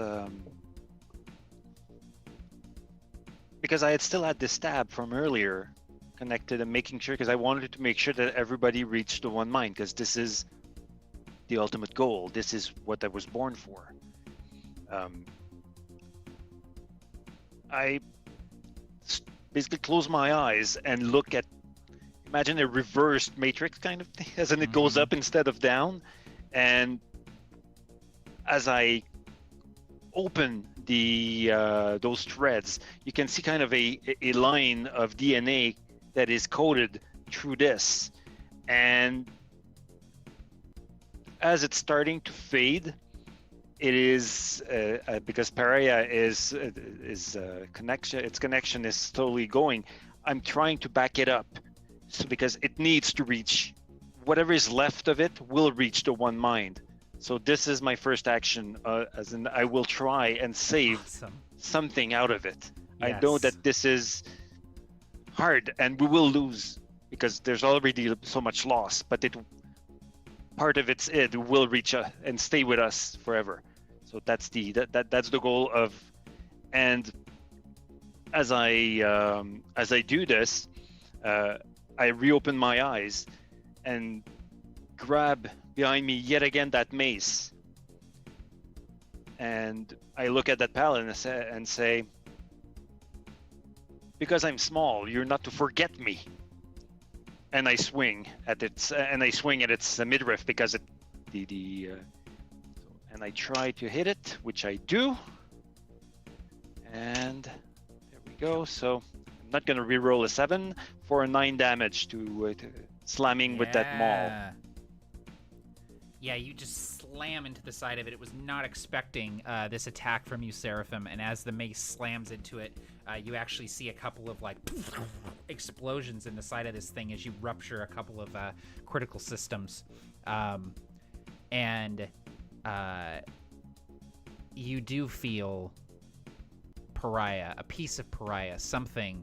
And even though all of you are one, all of you are a piece of the whole, there is still humanity in you, and the need to preserve and the need to remember persists, and you do retain a piece of Pariah. You feel her there, and maybe someday, somehow, you might be able to restore what was lost. Gladiator 0, you are up. The paladin is actually staggered from this blow. What would you like to do on your turn? You're going to just continue pounding him with the gravity hammer, because that is what Gladiator 0 is all about. Yeah. This time I succeed. And that is 8 plus 4, 12 damage. That's that Colossus damage, baby. Oh, man. Yep. Okay. And if he's still moving, I do it again. He is still moving. Yep.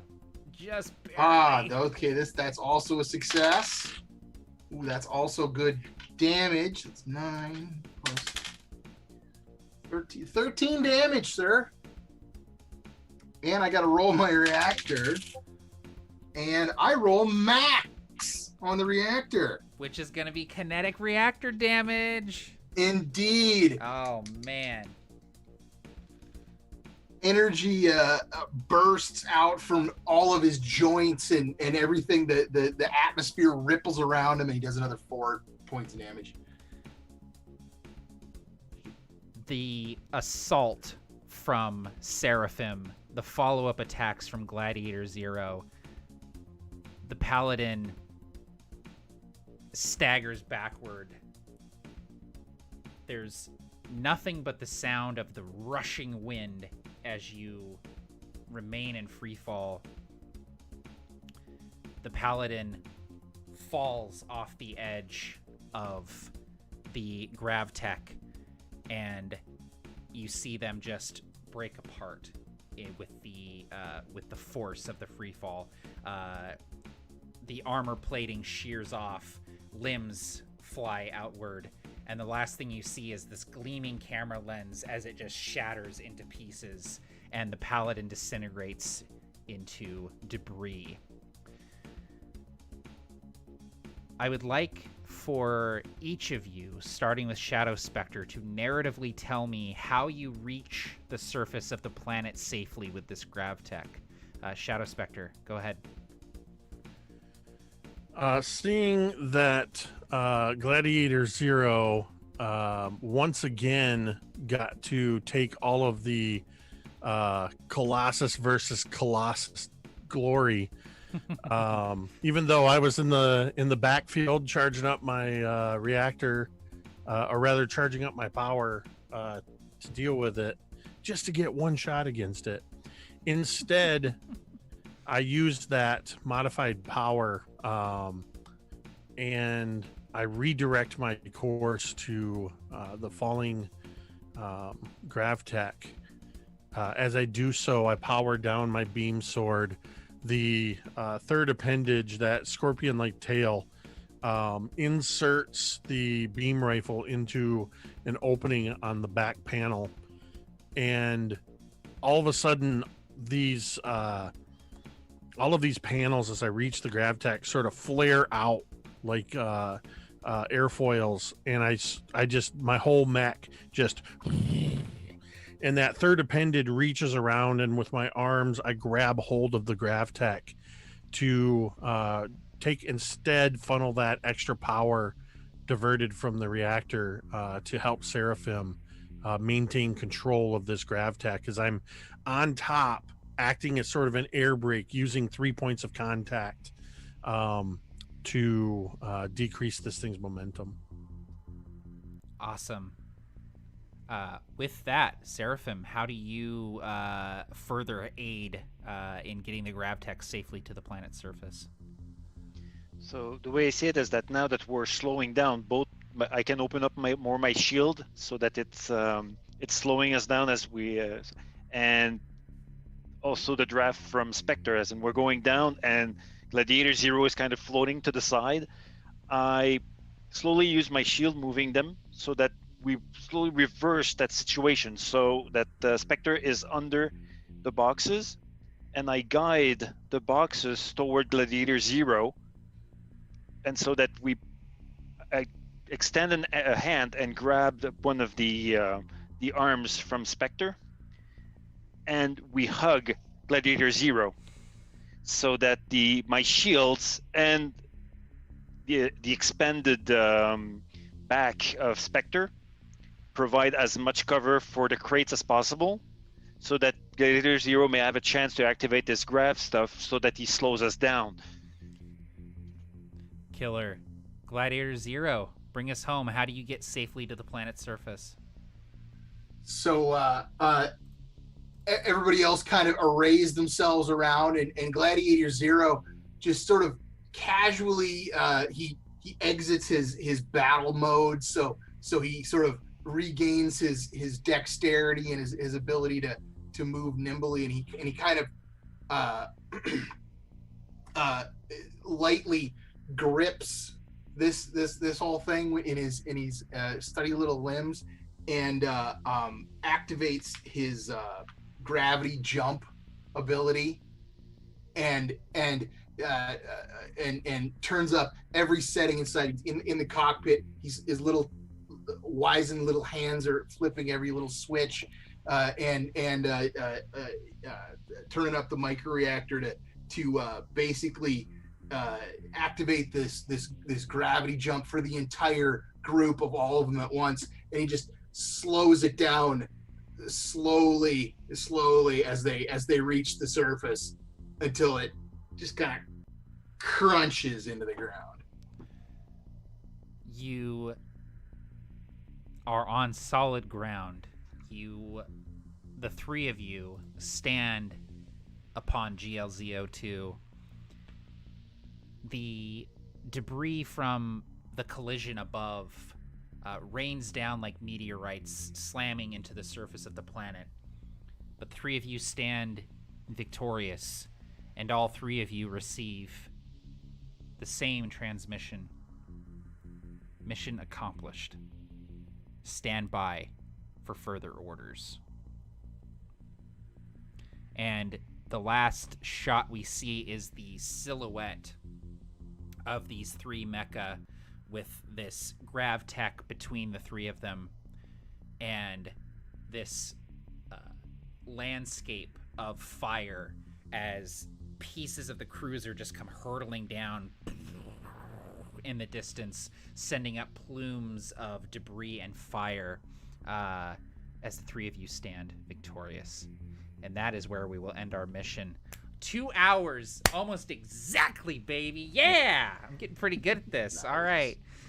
So I'm going to give these guys each a chance to do a little sign-off. I want to thank everyone for tuning in and for watching. And holy shit, these players for just showing up and playing in such a fun game. I had such a blast running this mission.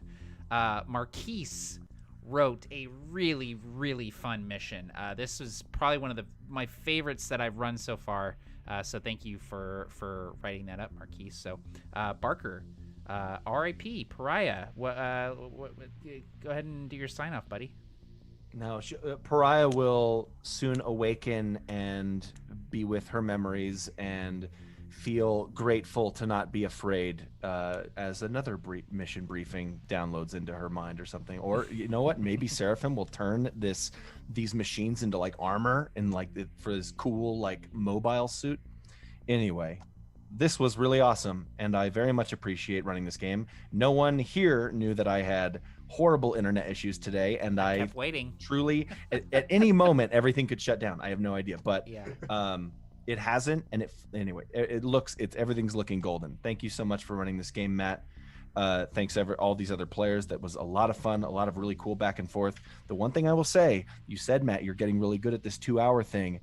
The mission manual missions, the way they're laid out, the way it's formatted, has changed everything about the way I prep games. I prep every game that I run, no matter the system, in the mission manual template, because it at the very least gives you like a nice scaffolding around this beautiful building you can build. So, yep.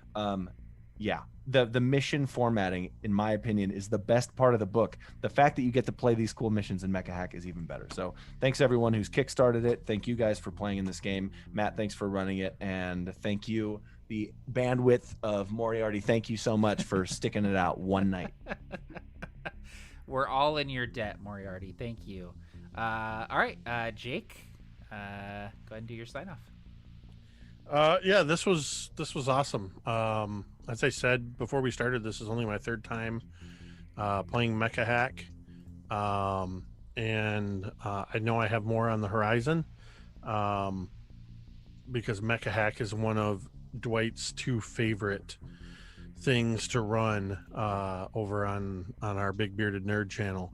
Mm-hmm. So he's already turned it into a regular series called Mexpendables. Which is just great. And we actually are turning that into a Christmas one-shot coming up in a couple weeks. So Christmas-themed Mexpendables game will be a lot of fun.